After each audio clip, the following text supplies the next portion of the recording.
இப்போ நீங்க weight loss பண்றதுக்கு ஜிம் போயிட்டு இருக்கீங்க அப்படின்னாலோ இல்ல நல்ல நியூட்ரிஷன் ஷேக்கோ ஹெர்பல் லைஃப்ல இருக்க நியூட்ரிஷன் ஷேக்கோ ஃபாலோ பண்ணி வெயிட் லாஸ் பண்றீங்கனாலும் உங்களுக்கு பிஎம்ஆர் அப்படின்னு ஒன்று தெரிஞ்சிருக்கணும். ஏன் அப்படின்னா அந்த பிஎம்ஆர் பேஸ் பண்ணி தான் உங்க பாடியில வெயிட் லாஸ் அப்படின்றதே நடக்கும்.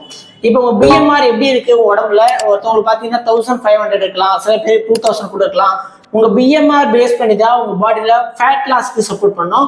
நீங்க பிஎம்ஆரோ அதிகமா வச்சிருக்கீங்க இல்ல ரொம்ப லோவா இருக்கு அப்படின்னாலும் வெயிட் லாஸ் ஸ்ட்ரகிள் ஆகும். உங்க பிஎம்ஆர் கரெக்டான வேலை இருந்தா மட்டும்தான் உங்க வெயிட் அப்படியே மெயின்டைன் பண்றதுக்கும் உங்களுக்கு யூஸ்ஃபுல்லா இருக்கும். ஏன்னா இப்ப நிறைய பேர் பண்றீங்க, ஜிம் போயிட்டு வெயிட் லாஸ் பண்ணி முடிச்சிருவீங்க, இல்ல நியூட்ரிஷன் ஷேக் ஃபாலோ பண்ணி கூட வெயிட் லாஸ் பண்ணி முடிச்சிருப்பீங்க. திரும்ப நீங்க விட்டதுக்கு அப்புறம் உங்களுக்கு வெயிட் கெயின் ஆகுது அப்படின்னா உங்க பிஎம்ஆரை நீங்க செக் பண்றது கிடையாது. உங்க பிஎம்ஆர் செக் பண்ணி கரெக்டான வேலை வச்சா மட்டும்தான் வெயிட் லாஸ் பண்ண முடியும்.